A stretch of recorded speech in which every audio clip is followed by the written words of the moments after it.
Hello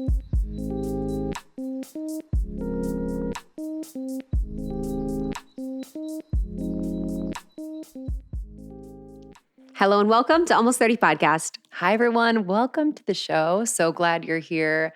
My name is Lindsay. This is my best friend, Krista. And we are the hosts, founders, besties. CEOs, the creative queens. Directors, Queens of the talent. Yeah. Of Almost 30, baby. I'm the chief financial officer. CFO, you're looking at her. I'm the head of HR. It's a crazy business, but we're so glad you're here. It means a lot that you chose Almost 30 as your podcast. We are just in love with y'all. We're so grateful for you to connect with you over the years on tour, through our ambassador program, through our live events, at our retreats, and now online. And then hopefully again next year when we have our book launch. So we are launching our book next year, which we're so excited about. We just finished and we're sort of in the phases of figuring out the cover and stuff like that. And it is going to be incredible. I'm so proud. Yeah, it's a dream of ours. We've had it on our hearts for a long time, but this is the thing about creating is that you will not be fully supported in creating something until it's the right time. Yes. So we had our book agent come into our world, and then it just flowed from there in terms of writing the book proposal, finding a publisher, all those things happened so quickly, so smoothly. And we knew, we're like, wow, it couldn't have happened any sooner. Mm-hmm. Here we are. And I think in that our career, you know, in what we do, it can be tempting to get the book deal sooner or do everything faster than you probably should, but it's not always going to be the best thing. There's this quote, I think it's Wu Wei, but it says easy is right. And it's just like, that reminded me so much of the book because it was easy is right. Yeah. It flowed perfectly. And sometimes when you have those moments where something flows so well and is so easy and right, it like scares me because then I'm like, wait, what else am I forcing? What am I forcing in my life and what am I pushing? Mm-hmm. Yeah. It's definitely a good filter for me where like I have to be lit up, but I think I'm also like definitely feeling an ease in my heart and in my body when I'm doing something that is right, when I'm creating something that is right. There's no anxiety. There's no overthinking. It's just, it's creme de la creme. So. Yeah, that's the difference. You know, when I worked in corporate, it's like, it's funny because working in corporate for so long, I was in the corporate world for like 8 years and, you know, I didn't really have any connection to things. Some things were easy, I guess, but if I would have known back then, I mean, easy but disconnected. Easy but disconnected. Yeah. Or even, you know, something I've been thinking about lately for people in college and even high schoolers and kids. I think that as a parent, I look forward to sort of reflecting back to my child the unique aspects of them that are like really powerful skills, because I wish that someone would have worked with me on developing and understanding, not even developing, but understanding what my natural skills are. Yes. And then I would have been able to go into the corporate world or my jobs or whatever it is that I was doing so much better off, because I think I went in and was like, okay, here's a list of things that they're looking for in this person. I can do all of that. I would be like, I don't even know what you want, but I can do all of what you want. And I naturally am good at things. You're naturally good at things. And to know what I'm bringing to the table and being able to leverage that, like my jobs would have been so different. To have someone like see that in you. And then I got parenting advice from someone recently and they were like, I have a 15-year-old and he was like, when you see your child do something so naturally and are excited by it and lit up by it, lean into it with them. Mm-hmm. If put them in classes for it, get them the easel and the paint and whatever it is, like support them wholeheartedly. Don't pressure them, but just support them and let them just go nuts. Because I think Jenna Zoe talks about this too a lot, where it's like, it is what you do so naturally, what you do without even a thought. It just is like a part of who you are innately is what you're meant to be doing. And I think a lot of us have resistance to those certain things that we're innately good at. Or I even had times would have judgment about people in certain things. Like, even coaching, like I had so much judgment about coaching. I was like, oh my God, coaches puke. And now I work with women and I'm like, this is what I've naturally so good at. Yep. It's like a part of me. And now I've, acquired the certifications and skills for it. But it's like, yeah, I think I oftentimes can have like resistance to the things that are most easy for me or judgment about it for some reason. Yeah, totally. Well, I think just God's funny like that. Yeah. He's like, okay. I know, honestly. Well, it's like because I'm judging myself. You know what I mean? That's what it is. This episode is brought to you by BetterHelp. Okay. If you are out there and you feel like you compare your life to other people's lives, a big player in this is social media. We're all on social media. We're looking at other people's lives.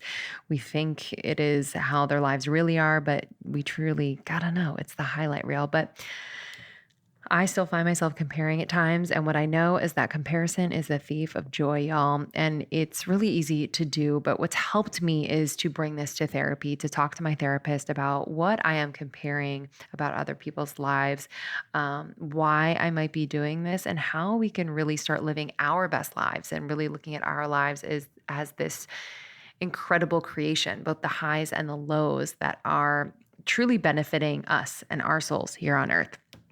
But therapy has changed my life. I've been in therapy for more than 4 years now, maybe 5. I think 5, maybe more. Oh my gosh. What year is it? No, since 2018. So that's 6 years. Wow. Okay. 6 years. And it's the best investment I've ever made in myself and will continue to make. So if you are thinking of starting therapy, give BetterHelp a try. It's entirely online, designed to be convenient, flexible, and suited to your schedule. All you have to do is fill out a brief questionnaire to get matched with a licensed therapist, and you can switch therapists at any point for no additional charge. So don't worry about that. So find more balance with BetterHelp. Visit BetterHelp.com/almost30 today to get 10% off your first month. That's BetterHelp.com/almost30. Okay, my favorite supplement company, Symbiotic, just came out with a new product that I am buzzing about, and I'm telling everyone. I actually got it for a few friends and a few family members. It's called the Nootropic Creamer. Oof, I've been waiting for a brand. Any brand, please make a great creamer. And I'm so glad Symbiotic did it. Nootropics are also known as smart drugs. They're diverse group of medicinal substances whose action improves human thinking, learning, and memory. So I add this beautiful, creamy, yummy creamer to my matcha or my coffee every single morning. This has helped with just feeling really awake and alert. It's helped my focus and mood. And it just honestly makes my morning ritual of having my beverage of matcha or coffee just that much better. It is enhanced with organic vanilla and coconut extracts, and it actually promotes the calm release of energy. Especially if you add it to something like coffee, it just really makes sure that you're not getting those jitters. You know what I mean? You are going to love it. So Symbiotic, as I mentioned, is my favorite supplement company. I also love their vitamin C. I love their magnesium L-threonate, and their vitamin D3 K2. I am taking those every single day. All of those are liposomal delivery, like really yummy, liquidy way to take your supplements. All of them have great flavors. So if you're looking for a supplement company that you can trust, try Symbiotica. Go to symbiotica.com and use the code almost30 for 20% off. Major. Symbiotica.com/almost30, CYMBIOTIKA.com/almost30, and use the code almost30 for 20% off. So today on the episode, this is going to be such a fun one.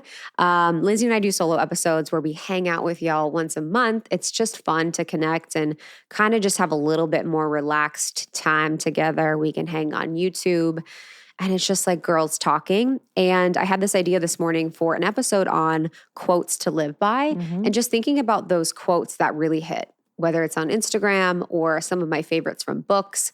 There are just some words from others that truly just hit you in a way that you feel cellularly. Yeah. And we wanted to share some of our favorites with you today to take as inspiration, to take as motivation, to be thought starters, to provoke some things within you because they have for us. So this is an episode that I would want to listen to. I love hearing people's favorite quotes. I love hearing what people are inspired and motivated by. And we have some favorites for you that are just absolutely powerful gems. Yeah. Shall we begin? Yes. Some of my favorite quotes are from Dr. Tama Bryant. She's been on the podcast. I adore her. So it was actually hard to pick one. But this is one that is short and powerful that really brings me back to center. And it is, may anxiety not cause you to run from your blessings, cling to crumbs, or forget who you are. I feel like my anxiety is so sneaky. I wouldn't say that for a long time, I didn't consider myself someone with anxiety. I didn't know really what anxiety was, what it looked like. And then when I realized how it was kind of showing its, rearing its ugly head in my life, I really had to kind of pause and understand how it was like driving my life. So this really reminds me that I have so many blessings in front of me that my anxiety definitely wants to distract me from. My anxiety absolutely makes me cling to crumbs, quote unquote. I saw that a lot when I was dating. That's a really good correlation. Yeah, it's sneaky. So I just thought that was really powerful. Even in the workspace, like some of the women that I work with that are at corporate jobs, it's like you'll cling to those crumbs because you don't really know that there's a whole slice on the other side. Yeah. And you kind of have to, as a survival mechanism, cling to crumbs and sort of make a reality exist that doesn't really freaking exist. And so I love this one. It was on Jay Shetty's Instagram, and it was by someone on Twitter called Truly KK. And it says, the longer you entertain what's not for you, the longer you postpone what is. So the longer you entertain what's not for you, the longer you postpone what is. I think that one is just, we spend so much time in our life trying to like hold people, trying to hold situations, trying to hold things, whether for me, if it was my marriage, or whether for me, if it was a job or an opportunity. And when we do this, we really just keep ourselves from being in the place that we actually want to be. Yeah. So often we're spending so much energy keeping relationships and situations in our life that just, if we let go of and made space for something better, our whole lives would change. I think so much of my experience with that has been about like fearing the parts of me that are like kind of expired and ready to die. Yeah. It's like that fear of death that I think a lot of us really have, whether it's actual death or like in this case, just a part of you or a season of your life. So yeah, I think for me, it's been about recognizing that like what wants to come in has so much more of who I am and who I'm becoming than what I'm clinging to. 100%. Yeah, I think in my relationship, it was like, okay, the longer I hold on, the longer I'm not allowing in the greatest alignment, and believing that in life, if we're conscious about our growth and if we're conscious about the path that we choose, we will always be bringing ourselves closer to more alignment and more joy and more happiness because we're paying attention to ourselves and the signs and the symbols. And life can get better and better as we get older and as we move through it, as long as we really listen to when it's time to let go. Yeah, such a good one. It's a little longer one, but I love this one just when I'm in a creative process. And this is Paula Scher. It's from the Beautiful Thinkers Project. I still make things that are pretty awful. It's part of the process. You have periods of tremendous productivity and other periods where you're fallow. And the fallow periods are really important because that's where you're figuring something out. You have to work through it in order to discover something new. You need those sorts of periods in order to grow. And I think we can become like so burdened by what we think is like writer's block or being blank or uninspired. And I've really tried to, reframe the part of me that's like, ugh, I'm so blocked, or I'm like, ugh, I have nothing, no inspiration within me to share, to create, etc. And it's like, well, I could be just in a very purposeful season or moment of nothingness and what is here for me? What is here in this kind of like unknown abyss? Like, can we be here long enough and present enough for this so that we actually tend to and work through whatever it is? But I think we're so focused on like, shit, I need to create this thing, or we're so far in the future or so far in the past that we miss those opportunities for like the nuance of creation to take seed. Love that. I think the messiness is so key. You know, it's like in anyone's work, the first one probably won't be the best one. The first one probably won't be it. And I think when you're an outsider looking in at Instagram and social media, you probably think that. You're like, oh yeah, they just like did this and it worked. They did this and it worked. And all the things that didn't work aren't usually online, aren't usually shared. And so much of creativity is the failing, is the things that don't work, is the things that, you know, never ended up happening. And there's a really beautiful quote, not one of the ones I was going to share, but in Women Who Run with Wolves, where it talks about the cycles of women, where we need the resting, we need the creating, we need the dark, we need the light. We're just such seasonal creatures that to expect to be creative at all times is almost like the same expectation to be productive at all times. Yeah. It's like, what is that? If you're wanting to be creative all the time, then you're probably wanting it to be consumed by someone else, or it's like for productivity's sake and not like for the actual creativity's sake. Because I'm like, dude, the most creative people usually create like 5 dope things in their life. Like Frank, you know what I mean? Like whoever the person is, it's like creating like a few really fucking 100%. tried and true, amazing things. Like, it's like the goal. Yes. And yeah, this one's a longer one too. This is from Brianna West. I felt like it was just so beautiful when I read it the other day. Yeah. She says, you may believe that living a life to the fullest is seeing every country in the world and quitting your job on a whim and falling recklessly in love. But it's really just knowing how to be where your feet are. It's learning how to take care of yourself, how to make a home within your own skin. It's learning how to build a simple life you are proud of. A life most fully lived is not always composed of the things that rock you awake, but those that slowly assure you it's okay to slow down. That you don't always need to have to prove yourself. That you don't need to fight forever or constantly want more. That it's okay for things to be just as they are. Little by little, you will begin to see that a life can only grow outward in proportion to how stable it is inward.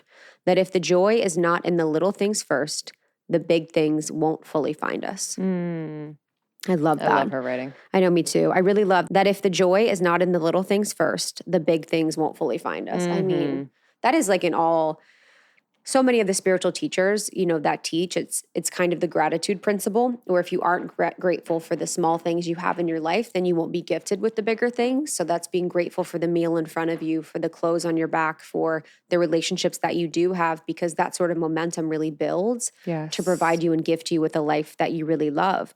And I also think that the part where she says about little by little, you will begin to see that life can only grow outward in proportion to how stable it is inward. Oh my gosh. That part. Yeah. I mean, I've seen that with friends. I've seen that with so many people. Like, you really limit yourself if you're not securely attached to yourself in your life. I'm always in awe of, I love you, Fuge. Always in awe of just when people have a big life, are successful. I'm talking to you, Fuge. Everyone on YouTube, say hi to Fuge. And they haven't gone inward. Oh, girl. At all. What do you mean? I'm like, I'm jealous, to be honest. Yeah. When I see people that are successful and have done zero work, I'm jealous of them. That's the person in life I'm most jealous of. What is... I'm turning myself inside out to that make $1,000. But I also think it's like old template paradigm stuff. So they've like gotten successful. Yeah. Kind of, I don't know if that's going to be like moving forward how people do 100%. it. You know what I mean? Like, you know, the big tech people that like, you know, founded whatever. I'm like, I'm sure they were like crazy and like haven't done the work. Maybe they can, you know, maybe now it's like getting hip and they're doing it. But yeah, I don't know. I'm always just in awe. I'm like, how did that happen? How did God let that happen? Well, I think it's like when I think about that, I'm only then defining the success based on materialism for the most part. Exactly. You know what I mean? Because then I'm like, how would this person who hasn't done work be successful? I'm really looking from the outside they are rich or they have a business or they have these things. And it's like, that's actually not what success is, So it's sort of that old part of me that can define it in that way. But it really is like, if we focus on really creating this secure attachment with ourselves, this like stable foundation within us, that's when our life can really become big. And that's when we can hold more energy, more energy from an influence perspective, more energy from a power perspective, more energy from like a success perspective in a huge, huge way. Mm-hmm. I love the part 2. It's learning how to build a simple life you are proud of. Yeah. Beautiful. Yeah. Love it. I have something that I've been using lately that I feel like is from the future, but it is here. It is here in the now. It is so simple, but so cool. It is called Lumen, Lumen, and it is the world's first handheld metabolic coach. So this device, basically, it's like the size of the palm of your hand. It measures your metabolism through your breath. That's it. All you have to do is breathe into it. And then on the app, the Lumen app, it lets you know if you're burning fat or carbs and gives you tailored guidance to improve your nutrition, workout, sleep, and even stress management that day. Unbelievable. We are in the future. So again, every single morning, I just breathe into the Lumen and I know what's going on with my metabolism. I love the personalized nutrition plan for the day. This is so helpful for me as a new mom. I really need this guidance. I'll also breathe into it before workouts and meals just because I'm very curious. I'm kind of into this kind of stuff, but really you only need to do it once a day. But the app is so thorough. This really helps me to stay on track and like kind of reference it as I go throughout my day as a great reminder, especially the stress management piece. I didn't know how that was affecting my metabolism, and it's pretty wild, as well as the sleep that I'm not getting right now because I'm a new mom. But why is metabolism important? This is your body's engine. It's how your body turns food you eat into fuel that keeps you going. It is at the center of everything your body does. Optimal metabolic health translates to a bunch of benefits, including easier weight management, improved energy levels, better fitness results, better sleep, and more. So this is really, really important. So again, this device is so easy to use. It is small. It is just a great and easy way to tune into your metabolic health, and you can incorporate it easily into your everyday. So if you want to take the next step in improving your health, go to lumen.me/almost30. That's lumen.me/almost30 to get 15% off your Lumen. That's lumen.me, lumen.me/almost30 for 15% off your purchase. Thank you, Lumen, for sponsoring this episode.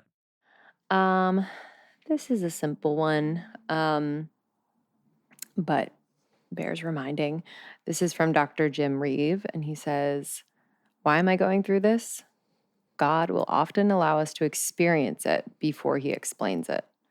Super simple. We understand this concept, but I love that feel one. like as human beings, we are so obsessed with why is this happening to me? And the need to know, the need to control. And I've just gotten I've become happier. I've become more peaceful within myself.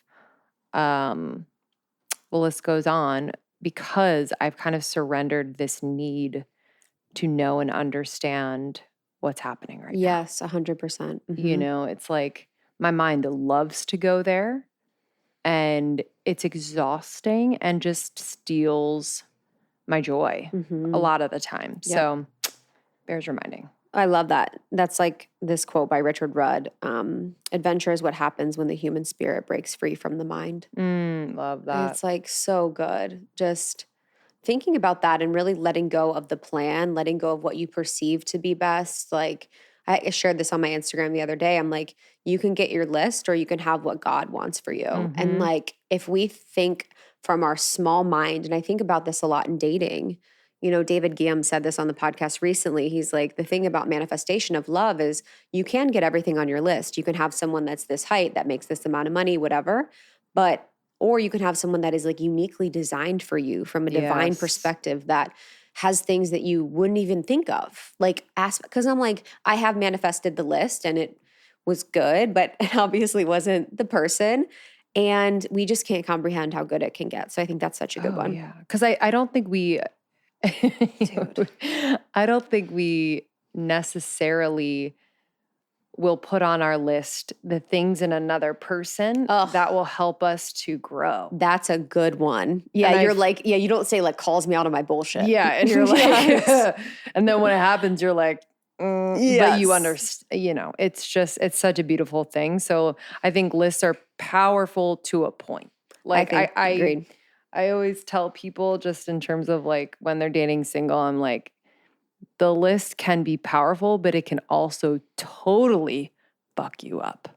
Because you could be out there using the list as a filter and not realizing that you are ixnaying some really powerful people that are literally meant to unlock things in you, teach you things, like build you up, all the things. So yeah, I was at a party the other night and they were like asking me what I'm looking for. And I said an answer that was completely different than what I said last time. They're all like, okay, what are you talking about? That was completely different than what you said last time.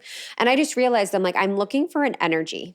I can't even tell you guys what I want for my list because everything goes out the window when you're with someone. Sure. And you meet them and you feel their energy and you feel the connection. Yes. So it's kind of pointless to even be like, this is my list. Like, because I've dated people that didn't have things on my list and it was like, great. Yes. So whatever. Okay. So this one is from Women Who Run with the Wolves. Of course. What do you mean? Duh. You guys know what it is.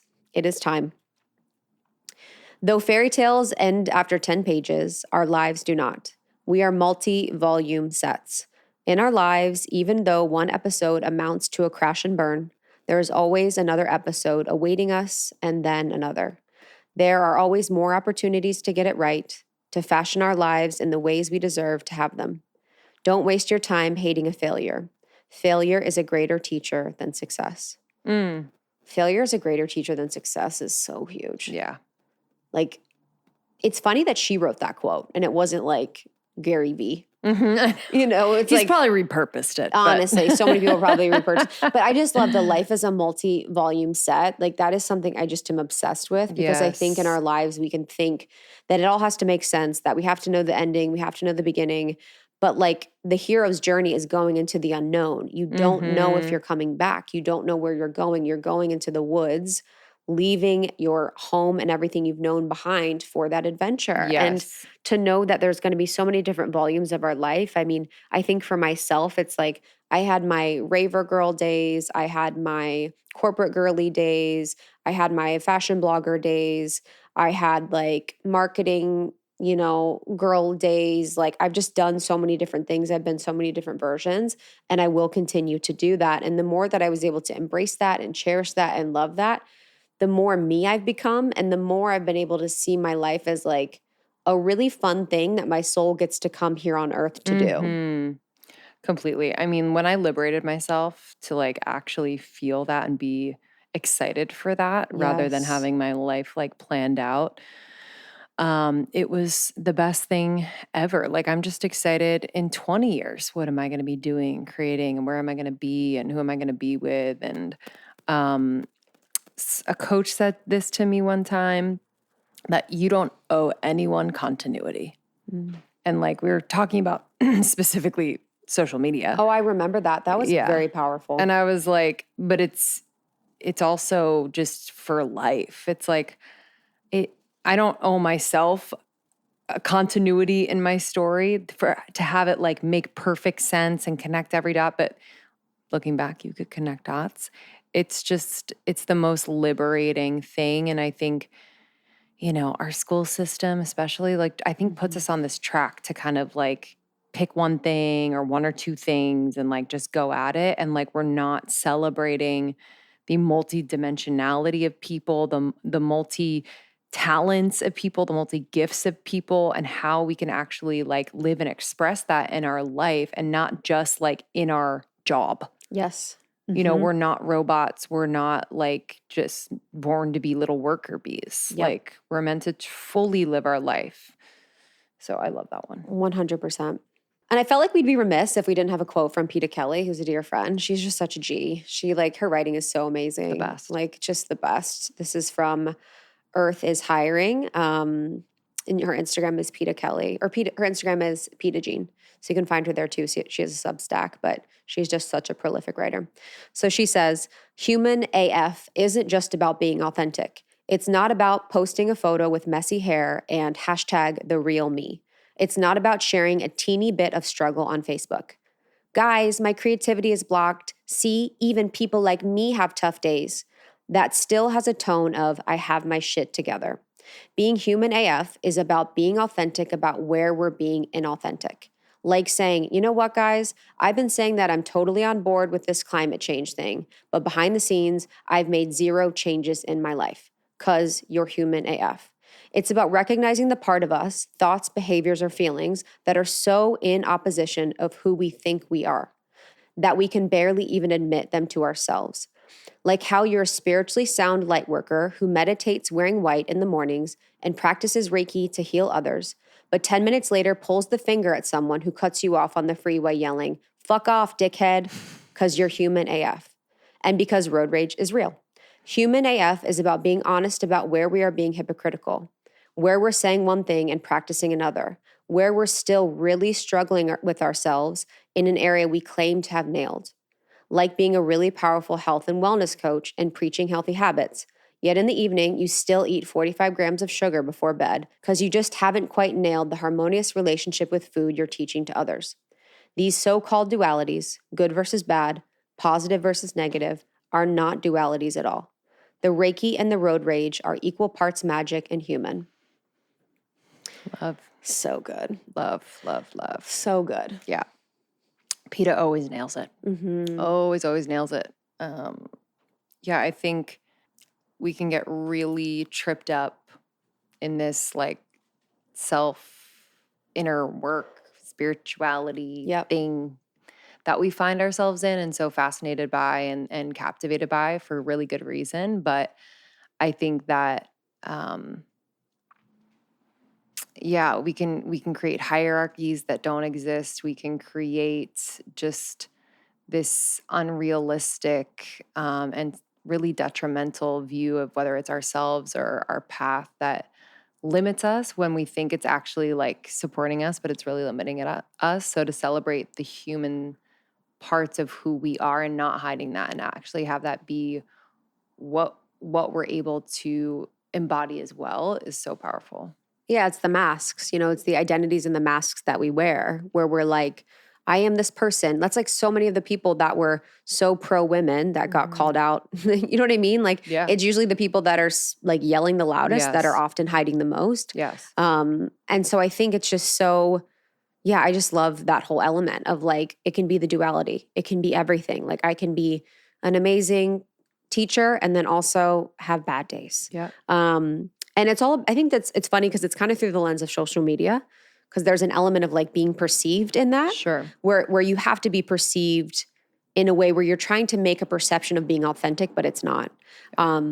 And that's just happening, for so many of us. So thank you so much, Peta. Again, that is from Earth is Hiring, such a good book. And thank you to everyone else. That was a powerful quote from our episode today. This little inspiration, this little bit of insight that I really love. I love quotes again. They just really inspire me. So thanks for joining Lindsey and I to hang on this beautiful day with us as a solo. We have 700 other episodes that you can dig into. Make sure to subscribe, rate, and review. It means so much when you do. I really appreciate it.